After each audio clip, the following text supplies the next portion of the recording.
হাওড়ার বাঁকড়ায় ৩ নম্বর পঞ্চায়েতে গুলি চলার ঘটনায় ৩ তৃণমূল কর্মীকে সাসপেন্ড করল দল। তারা হলেন শেখ সাজেদ, ভোলা চক্রবর্তী এবং আজাহার লস্কর।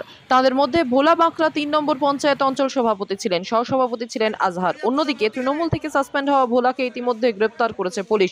শুক্রবার এই তথ্য জানান হাওড়া সদরের তৃণমূল সভাপতি তথা ডোমজুরের বিধায়ক কল্যাণ ঘোষ। তিনি বলেন, ইতিমধ্যেই দল কড়া সিদ্ধান্ত নিয়েছে, ৩ জনকে সাসপেন্ড করা হয়েছে। তবে পঞ্চায়েত অফিস গুলি চালানোর ঘটনায় মূল অভিযুক্ত তৃণমূল নেতা শেখ সাজেদ কল্যাণের ঘনিষ্ঠ বলে অভিযোগ ওঠে। বিধায়ক অবশ্য সেই অভিযোগ অস্বীকার করে বলেন, আমার সঙ্গে কোনো সম্পর্ক নেই, পারিবারিক ঝামেলাকে কেন্দ্র করে এই ঘটনা ঘটেছে, পুলিশ তদন্ত করছে, কেউ দোষী প্রমাণিত হলে কড়া ব্যবস্থা নেওয়া হবে। প্রথমে বলি, এরকম একটা ঘটনা ঘটা অত্যন্ত দুর্ভাগ্যজনক এবং এটা যারাই করুক, প্রশাসন হস্তক্ষেপ করেছে, প্রশাসন তদন্ত করছে। আশা করছি খুব তাড়াতাড়ি ওই যারা দুষ্কৃতী তাদেরকে ধরতে পারবে। সেই ধরতে পারার পরে প্রকৃত ঘটনা জানা যাবে।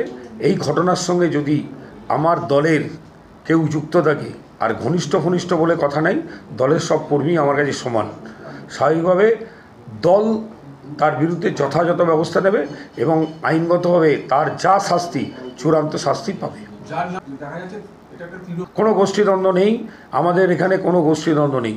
এগুলো যেগুলো ঘটনা, সেটা হচ্ছে পারিবারিক তাদের ঘটনা। তৃণমূল কর্মীদের এক প্রতিনিধি হয়ে সেখানে কাজ করে, সেটা একটা সময় পঞ্চায়েতের প্রতিনিধি হিসেবে একটা কোর কমিটি করা হয়েছিল, তাকে দেওয়া হয়েছিল, কিন্তু বর্তমানে সে কোনো কিছুতেই নেই,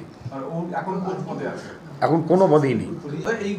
কোনো অভিযোগ এখন এই মুহূর্তে এলাকার মানুষ করছে, তাদেরকে এই মুহূর্তে আমরা দল থেকে ৩ জনকে সাসপেন্ড করছি।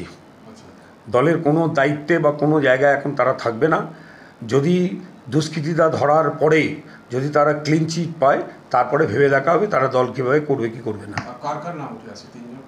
৩ জন, শেখ সাজিদ যদিও এখানে নেই, তবু শেখ সাজিদ আর আমার অঞ্চল সভাপতি ভোলা চক্রবর্তী আর কো চেয়ারম্যান আজহার, ৩ জনকেই আমরা এখন সাসপেন্ড করছি।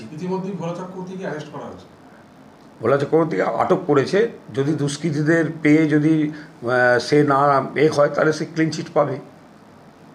বৃহস্পতিবার দুপুরে মুখ ঢেকে বাঁকড়া ৩ পঞ্চায়েত অফিসের মধ্যে ঢুকে পড়ে জনা ৩ দুষ্কৃতী। তাদের হাতে আগ্নেয়াস্ত্র ছিল। পঞ্চায়েত অফিসের মধ্যেই গুলি চালায় তারা। সরাসরি গুলি না লাগলেও এই ঘটনায় পঞ্চায়েত প্রধানের বাবা সহ মোট 2 জন জখম হন। পঞ্চায়েত প্রধান টুকটুকি শেখকে লক্ষ্য করেও গুলি চালানো হয়। প্রাণে বাঁচতে তিনি টেবিলের তলায় বসে পড়েন। পরে আহতদের উদ্ধার করে স্থানীয় হাসপাতালে ভর্তি করানো হয়। ওই ঘটনা তদন্তে নেমে হাওড়া সিটি পুলিশ 2 ব্যক্তিকে গ্রেপ্তার করে। শুক্রবার তাদের হাওড়া জেলা আদালতে হাজির করানো হয়। এই ঘটনার প্রসঙ্গে ডিসিপি সাউথ বিশ্বজিৎ মাহাতো বলেন, 2 ব্যক্তিকে গ্রেপ্তার করা হয়েছে। তাদের নাম ভোলা চক্রবর্তী এবং নবাব। তাদের আজ হাওড়া জেলা আদালতে পাঠানো হয়েছে। অভিযুক্তদের পুলিশি হেফাজতে নেওয়ার জন্য আবেদন করা হবে। তবে যারা গুলি চালিয়েছিল তারা এখনো অধরা। তাদের খোঁজ চালাচ্ছে পুলিশ। স্থানীয় সূত্রে খবর, তৃণমূলের দখলে বাঁকড়া 3 পঞ্চায়েতের প্রধান এবং প্রাক্তন এক সদস্যের মধ্যে গন্ডগোলের জেরেই এই গুলি চলেছিল। গুলি চালানোর অভিযোগ ওঠে প্রাক্তন পঞ্চায়েত সদস্য শেখ সাজিদ মদতপুষ্ট দুষ্কৃতীদের বিরুদ্ধেও। সাজিদের বিরুদ্ধে নানা অভিযোগ রয়েছে। স্থানীয়দের একাংশের দাবি, একসময় জমির দালালি করা সাজিদ তৃণমূলে থাকায় ফায়দা নিয়ে জমি মাফিয়া প্রমোটিংয়ে টাকা লাগানো থেকে তোলাবাজির টাকায় ফুলে ফেঁপে ওঠেন। কোটিপতি সাজিদের বিরুদ্ধে বর্তমানে তৃণমূলের একাংশ ক্ষুব্ধ ছিল বলে খবর। তৃণমূলের এই অভিযোগ, বর্তমানে পঞ্চায়েতের কোনো পদে না থাকা সত্ত্বেও কোটি টাকার দুর্নীতি করেছেন। তবে সাজিদের আরেকটি পরিচয় হলো, তিনি বর্তমান পঞ্চায়েত প্রধান টুকটুকির জামাইবাবু। প্রধানকে দিয়ে কাজ করার মতো পঞ্চায়েত রাজ চালিয়েছিলেন তিনি। কিন্তু এলাকার মানুষ তার দুর্নীতির বিরুদ্ধে রুখে দাঁড়ায়। যদিও তার বিরুদ্ধে ওঠা অভিযোগ অস্বীকার করে সাজিদ জানান, তিনি দলের সঙ্গে সক্রিয়ভাবে যুক্ত, তাকে ফাঁসানো হচ্ছে, এটা চক্রান্ত।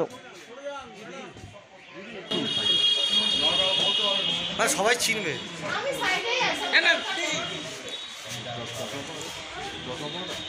পাঞ্জাব কথা মতিকারে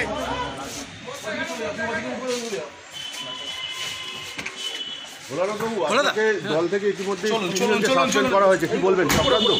না, জানি না এই বিষয়ে আমার কোনো ধারণা। আপনাকে ফাঁসানো হয়েছে? ফাঁসানো হচ্ছে, আপনাকে ফাঁসানো হচ্ছে একদম।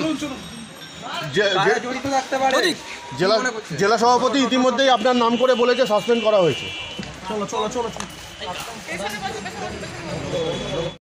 আল তামার রেস্টুরেন্ট এবার নিবরাই সম্পূর্ণ শীততাপ নিয়ন্ত্রিত অত্যাধুনিক সুসজ্জিত রেস্টুরেন্ট। এখানে থাকছে আরাবিয়ান মান্ডিতে বসে লাঞ্চ এবং ডিনারের সুযোগ। বিভিন্ন ধরনের খাবারের পসরা নিয়ে হাজির আল তামার রেস্টুরেন্ট। যে কোনো অনুষ্ঠানের জন্য বুক করতে পারেন, থাকছে কনফারেন্সের সুবিধা। আমাদের ঠিকানা নিবড়া হারুন মার্কেট, ডোমজুর। যোগাযোগ করুন 9123608838। আরাবিয়ান মান্ডির স্বাদ গ্রহণ করতে হলে আপনাকে আসতেই হবে আমাদের রেস্টুরেন্টে। তাহলে আর দেরি কেন? আজই আসুন আল তামার রেস্টুরেন্টে।